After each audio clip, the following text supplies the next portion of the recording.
안녕하세요. 네. 먼저 내용을 살펴보기 전에 대항적이라는 단어에 대해서 함께 볼 건데요. 대항적이라는 단어의 사전적 의미는 첫 번째 굽히거나 지지 않으려고 맞서서 버티거나 항거한다는 뜻인데요. 여기서 항거한다는 것은 순종하지 않고 맞서서 반항한다는 뜻을 의미하고 있습니다.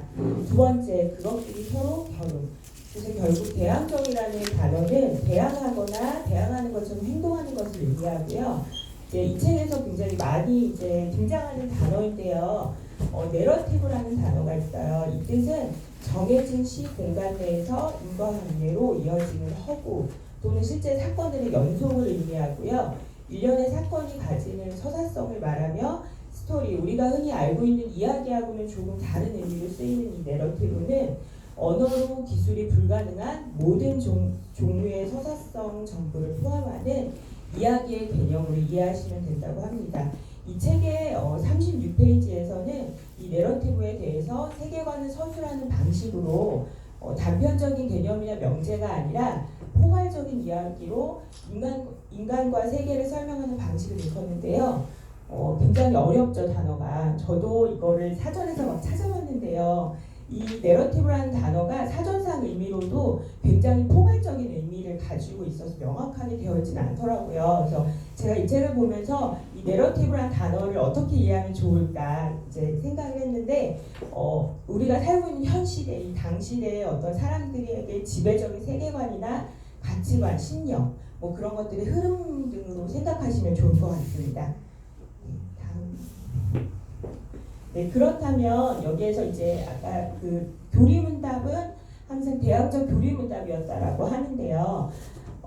제가 이제 그 마태복음의 예수님의 산상수훈의 그 설교 그 구절을 몇 구절 이제 비교하려고 가져왔고요. 이것은 우리가 이제 교회에서 보통 보는 우리말 성경은 아니고요.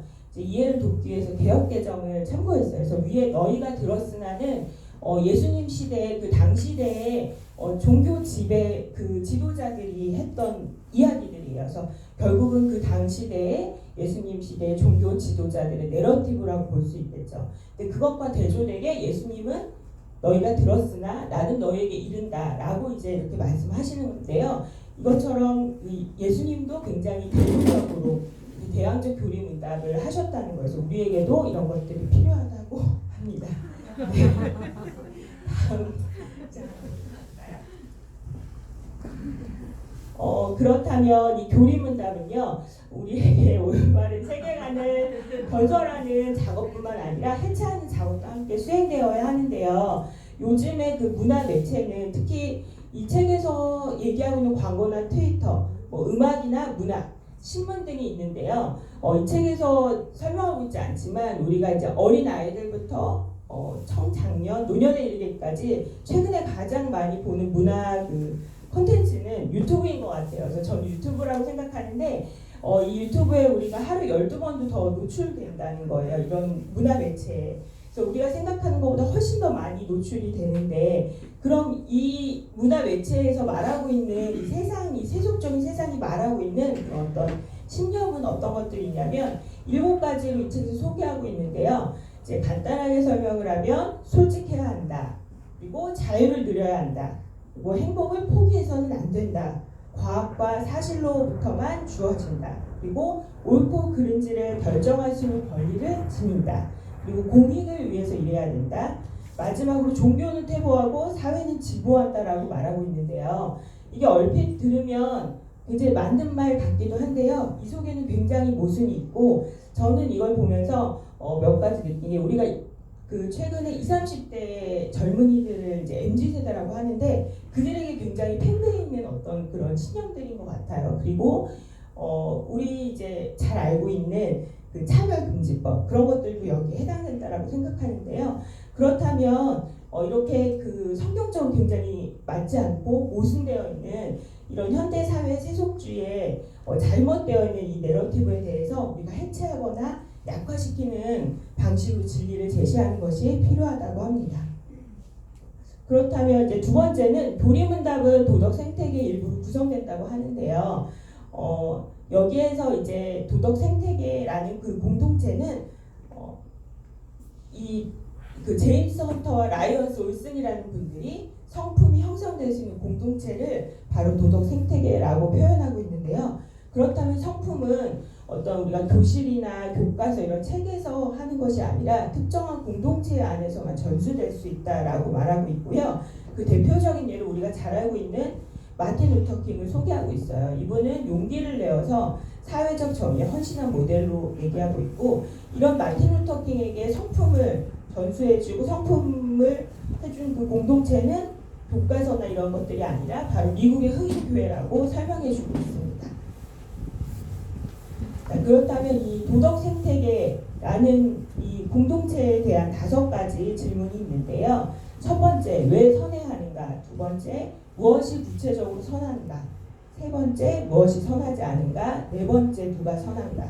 5번째는 어떻게 우리가 일상에서 선할 수 있는가? 결국은 우리는 하나님의 형상대로 이렇게 성품을 닮아서 창조된 사람들이잖아요. 그래서 우리의 선한 기준과 도덕의 어떤 기준은 다른 것이 아니라 성경에 나와 있다는 거죠. 하나님의 성품이 우리의 도덕의 기준이 될 수 있다라고 이 책에서는 설명하고 있습니다.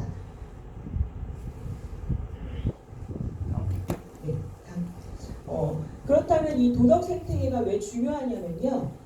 아까도 말씀드렸듯이 그런 디지털 콘텐츠가 우리가 생각하는 것보다 우리 일상생활에 굉장히 많이 있고, 또 우리가 생각하는 것보다 세상의 교리문답을 그 디지털 콘텐츠를 통해서 우리에게 세대 교육이라고 생각될 정도로 굉장히 압도적인 영향력을 준다고 해요. 그래서 이런 디지털 콘텐츠에 대항할 수 있는 성품을 기르기 위해서 우리가 할 수 있는 그런 교육들에 대해서 5가지로 소개하고 있는데요. 그 첫 번째는 처음에 예수님이 너희가 들었으나 나는 너희에게 이르노니아 같은 그 대조적인 패턴으로 하셨던 것처럼 우리도 그 기독교의 기본 진리를 후기 현대문화의 내러티브로 어떻게 다른지 직접적으로 대조하는 방식이 필요하고요. 두 번째는 고대의 예배 방식을 현대의 문화적 상황 속에서 조화시킨 예배가 필요합니다. 세 번째는 기독교의 이야기들을 전달하는 예술을 활용하는 것이 필요하고요. 네 번째는 그 기독교인의 성품을 형성할 수 있도록 함께 교육하는 신학 훈련들이 필요합니다. 5번째, 마지막으로 현대인의 바쁜 일상에서 거의 사라져버린 경건의 시간, 즉 큐티의 재개발이 필요하다고 소개하고 있습니다.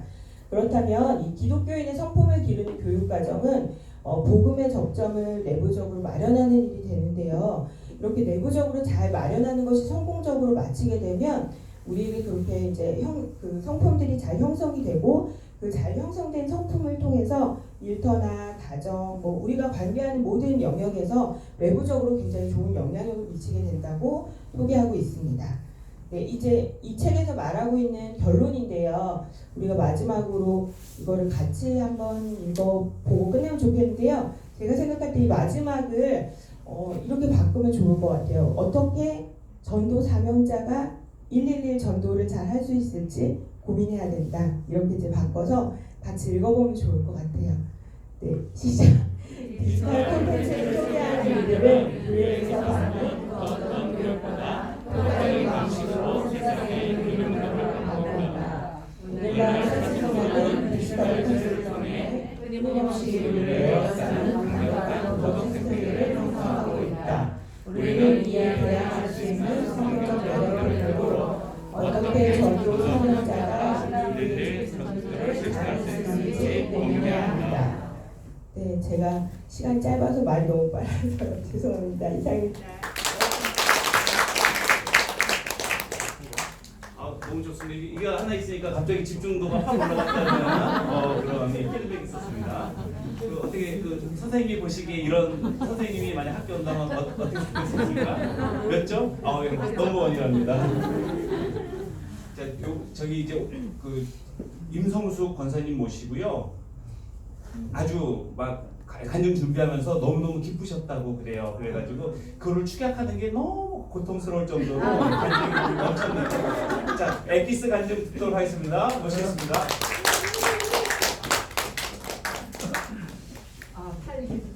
너무 좋네요. 잘 들었습니다. 저는 팀장님 말씀을 순종해서 이 자리에 섰습니다. 쓸 수 없는 사람인데 간증 사례를